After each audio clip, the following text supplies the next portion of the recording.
Good morning, good afternoon, good night. जब भी आप इस वीडियो को देख रहे हैं, मेरा नाम है सौरभ शर्मा। आप सभी का मैं ब्राइट फ्यूचर एकेडमी के ऑनलाइन क्लासेस में स्वागत करता हूं। चलिए सीधे हम पॉइंट पे आते हैं। संसदीय समिति का आज हमने टॉपिक लिया है पार्लियामेंट्री कमिटीज का। तो सबसे पहले मैं आपको बता दूं कि पार्लियामेंट्री कमेटी होती क्या है। जैसा कि नाम से आपको पता लग रहा है कि संसदीय समिति मतलब कि संसद की समिति। अब संसद की समिति तो ठीक है, इसका मतलब क्या है?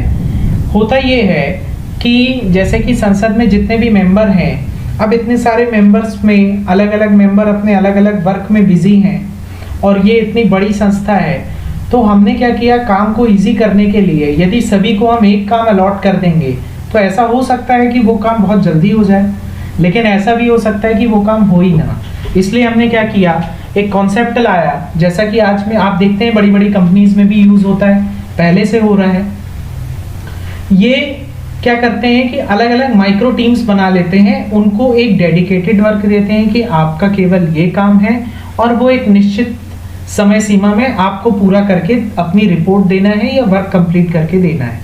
ऐसा ही कॉन्सेप्ट हमारी संसद में भी होता है। सेपरेट वर्क के लिए सेपरेट कमेटी होती है और ये कमेटी अपना काम परफॉर्म करेगी जो इनका काम इनको अलॉट किया गया है। अब इसको दो भागों में बांटा गया है। ये आशा करता हूँ आपको समझ में आ गया होगा कि संसदीय समिति की आवश्यकता हमें क्यों पड़ी। अब ये संसद समिति संसद के द्वारा बनाई जाती है, इसलिए संसदीय समिति कहलाती है।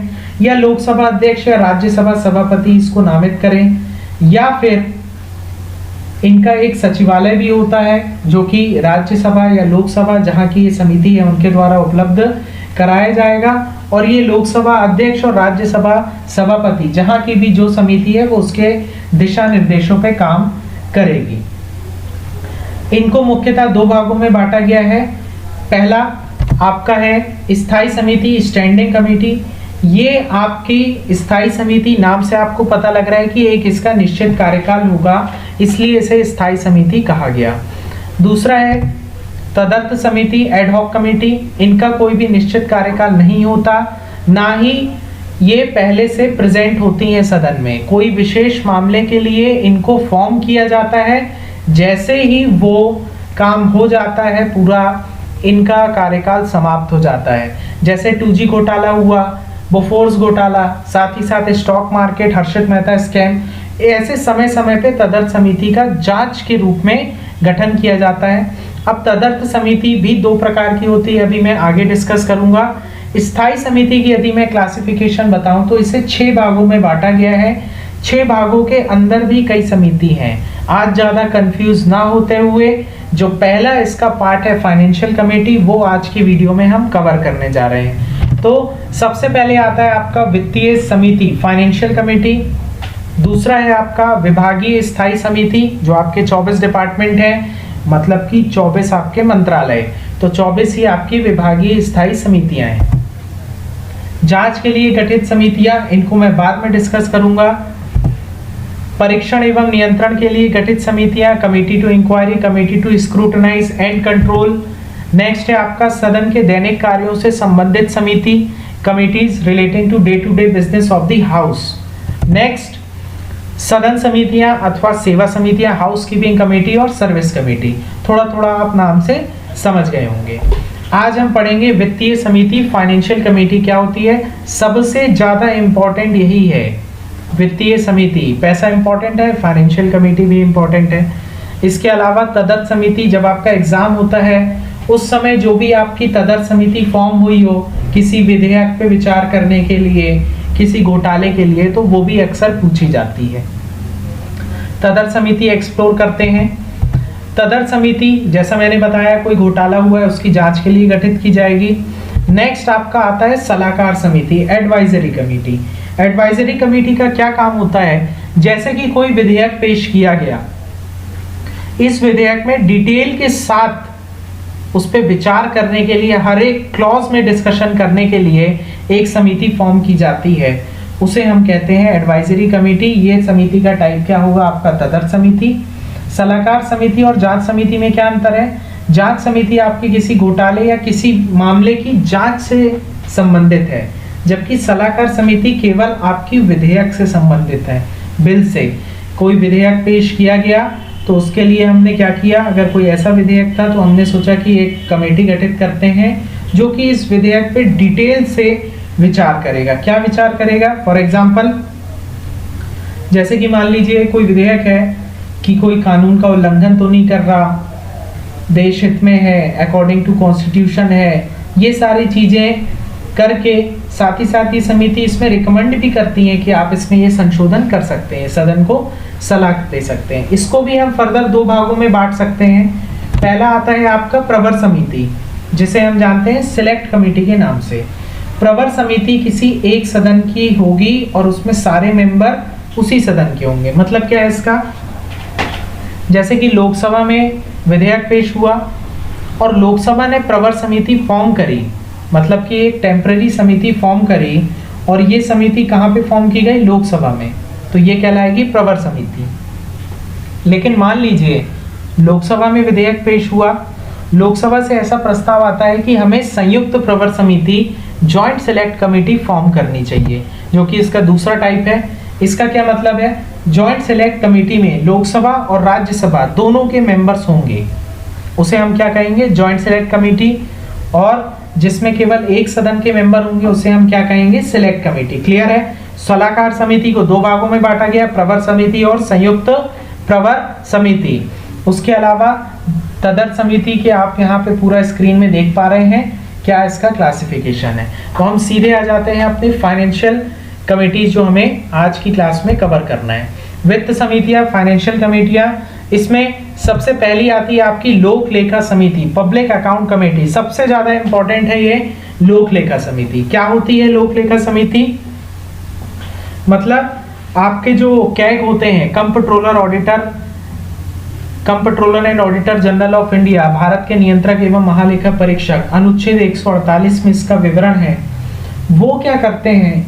राज्य सरकार और केंद्र सरकार के लेखा परीक्षण, जो भी अकाउंटिंग होती है, इसकी क्या है? ऑडिटिंग करते हैं। और ऑडिटिंग की रिपोर्ट राष्ट्रपति के माध्यम से कहाँ पेश की जाती है? सदन में। अब सदन में जब वो रिपोर्ट पेश की जाती है तो उस रिपोर्ट की डिटेल में जांच करने के लिए ये समिति रखी गई है, जिसका नाम क्या है? लोक लेखा समिति। सेकेंड, प्राक्कलन समिति, एस्टिमेट कमेटी। नाम से स्पष्ट है, हिंदी में स्पष्ट नहीं है, इंग्लिश देखिए, एस्टिमेट। एस्टिमेट क्या होता है? जब हम अनुमान लगाते हैं कि इस पे इतना खर्चा होगा या इस प्रोजेक्ट के लिए इतना पैसा। एस्टिमेट की कार्यवाही सदन में कहाँ पे होती है? आप अच्छे से जानते हैं, बजट में। हम आने वाले वित्तीय वर्ष के लिए, आने वाले फाइनेंशियल ईयर के लिए अनुमान लगाते हैं खर्चों का और आय और व्यय का अनुमान, जिसे हम क्या कहते हैं? वार्षिक वित्तीय विवरण, एनुअल फाइनेंशियल स्टेटमेंट, अनुच्छेद नंबर 112, आर्टिकल नंबर 112। ठीक है, तो ये जो प्राक्कलन समिति होती है, बजट में जितने भी एस्टिमेट्स होते हैं, इस पे डिटेल्ड विचार करने के लिए इस समिति को गठित किया गया है। जरूरी नहीं है कि केवल बजट पे ही ये विचार करेंगी, पूरे फाइनेंशियल ईयर में बहुत सारी ग्रांट्स, एड, अनुदान मांगे की जा सकती हैं। तो इन सारे जो भी एस्टिमेट्स लगाए जाते हैं उस पर विचार विमर्श करने के लिए प्राक्कलन समिति का गठन किया गया है। तीसरा, सार्वजनिक उद्यम या सार्वजनिक उद्यम समिति, कमेटी ऑन पब्लिक अंडरटेकिंग। जितनी भी PSUs होती हैं, पब्लिक अंडरटेकिंग्स कंपनी होती हैं सरकार की, इसमें क्या है? कैग की रिपोर्ट में इनकी भी डिटेल ली जाती है, इनकी भी ऑडिट की जाती है। इनकी डिटेल, इनकी जो ऑडिट रिपोर्ट है, कैग की जो कंप्लीट ऑडिट रिपोर्ट रहती है, वो 3 भागों में डिवाइड रहती है। अभी आप आगे देखेंगे। इसमें एक भाग आपका रहता है कमिटीज ऑन पब्लिक अंडरटेकिंग। जरूरी नहीं है 3 भाग में रहे, फर्दर भी रहती है, हम आज इतना ही समझेंगे। कमेटी ऑन पब्लिक अंडरटेकिंग, अब इसमें जो पब्लिक अंडरटेकिंग कंपनी में कितना खर्चा वगैरह हुआ है, सही हुआ है कि नहीं, इन सब की जांच करने के लिए हमारे पास सार्वजनिक उद्यम समिति है। तो अब हम लोक लेखा समिति के पॉइंट्स देखेंगे कि कौन कौन से इंपॉर्टेंट हैं। तो चलिए, लोक लेखा समिति, पब्लिक अकाउंट कमेटी, सबसे इंपॉर्टेंट पॉइंट आपका आता है, ये सबसे पुरानी वित्तीय समिति है। इसका जो गठन है 1921 में हुआ था और इसका जो बेस बना था वो था आपका भारत सरकार अधिनियम 1919। भारत सरकार अधिनियम मतलब कि मॉन्टेग्यू चेम्सफोर्ड सुधार, मॉन्टेग्यू चेम्सफोर्ड रिफॉर्म, और इसका गठन कब किया गया? पहली बार 1921 में। नेक्स्ट पॉइंट, लोक लेखा समिति में कुल सदस्यों की संख्या 22 होती है, जिसमें से 15 सदस्य लोकसभा से लिए जाते हैं और 7 सदस्य राज्यसभा से लिए जाते हैं। पर यह समिति कहाँ की समिति कहलाती है? लोकसभा की समिति कहलाती है। याद रखिएगा, 15 सदस्य कहाँ से लिए हमने? लोकसभा से। 7 सदस्य कहाँ से लिए हमने? राज्यसभा से। सबसे पुरानी है, पहली बार कब फॉर्म की गई थी? 1921 में। इस समिति का कार्यकाल कितना होता है? 1 वर्ष का। इस समिति के सदस्यों का कार्यकाल होता है 1 वर्ष का। जो आपकी तीनों पैसों से रिलेटेड कमेटी है, फाइनेंशियल कमेटी, इन सभी का कार्यकाल कितना होता है? 1 वर्ष ही होता है।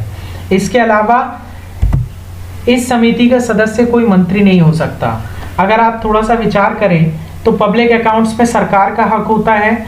अब ये जो भी खर्चे वगैरह में कोई गड़बड़ी होगी, कोई घोटाला सामने आ रहा होगा कैग की रिपोर्ट में, तो यदि हम कोई मंत्री को इसका सदस्य बना देंगे तो वो पूरी कोशिश करेगा कि ये घोटाला सामने ना आए। काम को वो क्या है? इफेक्ट करने की कोशिश करेगा। इसलिए कॉमन प्रैक्टिस है कि हमें कोई भी मंत्री को इसका सदस्य नहीं बनाना है। ठीक है, नेक्स्ट पॉइंट पे आते हैं। कमेटी का काम क्या है? कैग की रिपोर्ट की जांच करना। The function of the committee is to examine the annual audit reports of the CAG. Next, CAG, आपसे ये क्वेश्चन बहुत कॉमनली पूछा जाता है कि किस समिति को CAG का मित्र दार्शनिक या पथ प्रदर्शक कहलाता है या कहा जाता है? तो आप कहेंगे पब्लिक अकाउंट कमेटी को कहा जाता है, फ्रेंड, फिलोसोफर एंड गाइड। ऐसा क्यों होता है? जो प्रतिवेदन बोलते हैं हिंदी में रिपोर्ट को, ध्यान रखिएगा एग्जाम में प्रतिवेदन लिख के आता है। तो प्रतिवेदन, जो कैग के प्रतिवेदन होते हैं, इनकी रिपोर्ट्स की जांच की जाती है इस समिति के द्वारा। जांच करने के दौरान मान लीजिए कोई रिपोर्ट उनको समझ में नहीं आ रही है या कोई भी रिलेटेड उनको डिस्कशन करना है, घोटाला आने वाला है, उसकी वो जांच कर रहे हैं, तो इसमें क्या करते हैं? कैग की सहायता लेते हैं। समय समय पे मीटिंग्स वगैरह की जा सकती है। तो इसलिए कैग को इसका क्या है? मित्र, दार्शनिक और पथ प्रदर्शक कहा जाता है। ठीक है, तो कैग की रिपोर्ट की जांच करना समिति का मुख्य कार्य है। The function of the committee is to examine the annual audit report of the CAG. और कैग इस समिति का क्या कहलाता है? मित्र, दार्शनिक एंड पथ प्रदर्शक कहलाता है। नेक्स्ट, इस समिति के अध्यक्ष की नियुक्ति लोकसभा के अध्यक्ष द्वारा की जाती है। क्लियर है आपको? अब होता क्या था, 1961 से पहले इसके जो अध्यक्ष होते थे उसमें ऐसा कोई भी प्रोविजन नहीं था कि विपक्ष का होगा या फिर सत्तारूढ़ दल का होगा। लेकिन 1967 के बाद से इसमें ये एक परंपरा चली आ रही है कि इसके जो अध्यक्ष होंगे वो कहां से लिए जाएंगे? विपक्ष से। क्लियर है? क्योंकि सरकार आपकी पब्लिक अकाउंट्स में से खर्चे वगैरह घोटाले कर सकती है, इसीलिए आवश्यक है कि हम विपक्ष के अध्यक्ष को इसमें रखेंगे तो बेहतर तरीके से वो क्या करेगा? इसकी जांच की, इसमें घोटाले को पकड़ पाए हम, ऐसा एक काम करेगा। इसीलिए क्योंकि लोकतंत्र का आप जानते हैं कि लोकतंत्र में बहुत आवश्यक है विपक्ष का होना और विपक्ष का मजबूत होना भी आवश्यक होता है। ठीक है, तो आपने इसमें क्या देखा कि अध्यक्ष विपक्ष का लोकसभा का कहलाता है, सदस्यों की संख्या कितनी है, काम क्या है, और ये सारी चीजें आपने इसमें देखी। अब ये आप ग्राफ देखिए, कैग की जो रिपोर्ट रहती है मेनली 3 पार्टों में रहती है कि फाइनेंस अकाउंटिंग क्या है, कितनी सरकार की आय व्यय का विवरण है, विनियोग लेखा मतलब कि विनियोग विधेयक अनुच्छेद नंबर 115, संचित निधि से जो भी पैसा हमने बजट के माध्यम से लिया है इसको कहाँ पे खर्चा करना था, वहीं पे खर्च हुआ है कि नहीं, सही तरीके से खर्च हुआ है कि नहीं, ये इसमें रहेगा। एक आपका रहेगा सार्वजनिक उद्यम, जो भी पब्लिक अंडरटेकिंग कंपनी है उनकी जो रिपोर्ट है वो भी कैग की रिपोर्ट में आएगा। लेकिन एक बात आप ध्यान रखिए, पब्लिक अंडरटेकिंग की जो रिपोर्ट है उसमें जांच करने के लिए हमारे पास अलग से कमेटी है, जो कि आपकी मैंने बताया था तीसरे पॉइंट पे थी आपकी सार्वजनिक उद्यम कमेटी, जो इनकी रिपोर्ट्स पे जांच करने के लिए। तो यदि मान लीजिए कोई कंपनी उनके अंडर में नहीं है या उनको उसका काम नहीं दिया गया है, तब पब्लिक अकाउंट कमेटी उसको जांच कर सकती है। अदरवाइज पब्लिक अकाउंट कमेटी वित्त लेखा और विनियोग लेखा पे ही ध्यान देती है। सार्वजनिक उद्यमों के लिए हमारे पास अलग से कमेटी है। लेकिन यदि उनके पास वो कंपनी का नहीं है काम, तो उसकी भी जांच पब्लिक अकाउंट कमेटी कर सकती है। साथ ही साथ इसमें एक बात और ध्यान रखिए, ये केवल यही जांच नहीं करते कि कितना पैसा लिया गया और कितना कहाँ पे खर्च किया गया, केवल बैलेंस शीट मिलाने का या उसको जांचने का काम नहीं है कि इसमें कुछ गड़बड़ ना हो। इनका ये भी रिकॉर्ड है कि इस पैसे को हम कहाँ पे, कितना इसमें भ्रष्टाचार हो सकता था, सही तरीके से खर्च किया गया है कि नहीं, फालतू खर्च तो नहीं किया गया है।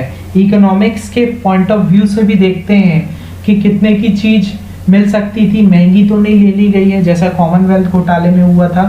तो चलिए, ये आपको क्लियर है। तो भ्रष्टाचार वगैरह ये सब पकड़ने का काम मेनली कैग और इस समिति का है। नेक्स्ट, प्राक्कलन समिति, एस्टिमेट कमेटी। अब एस्टिमेट कमेटी सीधा बजट पे आ जाते हैं हम, आर्टिकल नंबर 112। अब जो आपका बजट है, बजट कहाँ पे पेश किया जाता है? केवल और केवल लोकसभा में पेश किया जाता है। यहाँ से आप ध्यान रखेंगे, जो प्राक्कलन समिति होती है, एस्टिमेट कमेटी, ये केवल और केवल लोकसभा में फॉर्म की जाती है और लोकसभा के इसमें 30 मेंबर होते हैं। पहला पॉइंट लिखा है, यह संसद की स्थायी समितियों में सबसे बड़ी समिति है। सेकेंड पॉइंट, प्राक्कलन समिति लोकसभा के 30 सदस्यों से निर्मित होती है, अर्थात इस समिति का गठन केवल लोकसभा के सदस्यों से किया जाता है। क्लियर है आप सभी को? और ये लोकसभा की, क्योंकि कैसे आप ध्यान रखेंगे, एस्टिमेट्स, एस्टिमेट से क्या है आपका लोकसभा, और लोकसभा में ही बजट रखा जाता है। और जब लोकसभा में बजट रखा जा रहा है तो हम समिति में राज्यसभा के मेंबर क्यों लेंगे? इसलिए पूरे मेंबर आपके कहाँ से आते हैं? लोकसभा से। नेक्स्ट, इस समिति का गठन सर्वप्रथम 1950 में किया गया था। इसकी जो रिकमेंडेशन है मिस्टर जॉन मथाई, जो कि उस समय के वित्त मंत्री थे, उन्होंने की थी। आप जानते हैं वित्त मंत्री क्या करता है? बजट पेश करता है और बजट में एस्टिमेट्स आते हैं। तो उन्होंने रिकमेंड किया था कि एक एस्टिमेट कमेटी होनी चाहिए बजट के एस्टिमेट्स पे डिटेल्ड विचार करने के लिए। नेक्स्ट, मैं आपको पहले बता चुका हूं, तीनों समिति का कार्यकाल कितना है? 1 वर्ष। नेक्स्ट, कोई भी मंत्री इसका सदस्य नहीं होता। A minister can not be elected as a member. जैसे कि आपने पब्लिक अकाउंट कमेटी में देखा, वही कारण यहाँ भी है कि किसी मिनिस्टर को बनाएंगे तो वो मिनिस्टर किसी ना किसी मंत्रालय से संबंध रखेगा। अब मंत्रालय में की मान लीजिए कोई ज़्यादा डिमांड है तो वो उसको सपोर्ट करेगा कि इस ज़्यादा डिमांड को मैं क्या करूँ? सपोर्ट करूँ, क्योंकि ये तो मेरा डिपार्टमेंट है। इसलिए कोई भी मंत्री इसका सदस्य नहीं होता। नेक्स्ट, समिति के अध्यक्ष को लोकसभा अध्यक्ष द्वारा चुना जाता है, जो कि सत्ताधारी दल का होता है। इनका जो अध्यक्ष है वो हमेशा सत्ताधारी दल का होता है। आप कंफ्यूज नहीं होएगा, कोई भी मंत्री इसका सदस्य नहीं होता। इससे आप ये नहीं सोचिए कि फिर अध्यक्ष कैसे आ गया। आप जानते हैं कि जरूरी नहीं है कि सत्तारूढ़ पार्टी के सारे मेंबर मंत्री परिषद में हों। तो जो मंत्री परिषद में नहीं है और सत्तारूढ़ पार्टी का है, वो इसका अध्यक्ष बनने के योग्य होगा। नेक्स्ट, इस समिति का काम बजट में शामिल प्राक्कलन। प्राक्कलन क्या होता है? एस्टिमेट। एस्टिमेट्स इंक्लूड्स इन दी बजट, इनकी ये जांच करेंगे। क्लियर है? आशा करता हूं आपको पूरा समझ में आया होगा। नेक्स्ट, सार्वजनिक उद्यम समिति। इस समिति का गठन पहली बार कब किया गया था? 1964 में। नेक्स्ट, इस समिति के सदस्यों की संख्या कितनी होती है? 15 लोकसभा से और 7 राज्यसभा से। अब आप समझ गए कि कमेटी का अध्ययन हमें कैसे करना है, कार्यकाल क्या है, कितने सदस्य होते हैं। कुछ कमेटीज में स्टैटिक पॉइंट में ये ध्यान रखने वाली बात है कि कब पहली बार गठित की गई, ये सारी चीजें। ठीक है, तो इसमें कितने मेंबर होते हैं? 15 और 7 राज्यसभा से। कार्यकाल 1 वर्ष। साथ ही साथ कोई भी मंत्री इस समिति का सदस्य नहीं होता। ये 2 पॉइंट आपने कॉमन देखे। तीनों समितियों में कोई भी मंत्री नहीं होता और तीनों का कार्यकाल कितना है? 1 वर्ष का। और सबसे ज्यादा मेंबर कितने थे? 30। किसमें? एस्टिमेट कमेटी में। कहां से? केवल और केवल लोकसभा से। सार्वजनिक उद्यम समिति में कहां है? सीमित सदस्यों की संख्या कितनी है? 22, 15 लोकसभा से, 7 राज्यसभा से। क्लियर? नेक्स्ट पॉइंट, लोकसभा अध्यक्ष इस समिति के अध्यक्ष को चुनते हैं। ये भी आपने देखा। प्रतिवेदन व लेखकों की जांच करना, जो भी आपके उद्यम थे उनके प्रतिवेदनों की जांच करना ही इस समिति का उद्देश्य है। आशा करता हूं ये तीनों कमेटी आपको समझ में आई होगी। कल इसके आगे का हम अध्ययन करेंगे। लेकिन आप एक बात ध्यान रखिए, कमिटीज में आपकी ये जो फाइनेंशियल कमेटी होती है ये सबसे ज़्यादा आपकी इम्पोर्टेंट है। कल बाकी की कमिटीज में हम डिस्कस करेंगे, पूरा मैं उसका टॉपिक लेके आऊँगा, तो कल मैं उसकी वीडियो आपके सामने अपलोड करूंगा। आशा करता हूं आपको समझ में आया होगा। यदि आपको वीडियो अच्छा लगा है तो वीडियो को लाइक करिएगा और चैनल को सब्सक्राइब करिएगा। वीडियो को आप अपने फ्रेंड्स के साथ शेयर भी कर सकते हैं। मेरा नाम है सौरभ शर्मा। इसी के साथ वीडियो हम समाप्त करते हैं। आप सभी का पूरी वीडियो देखने के लिए बहुत बहुत धन्यवाद। आपका दिन शुभ हो।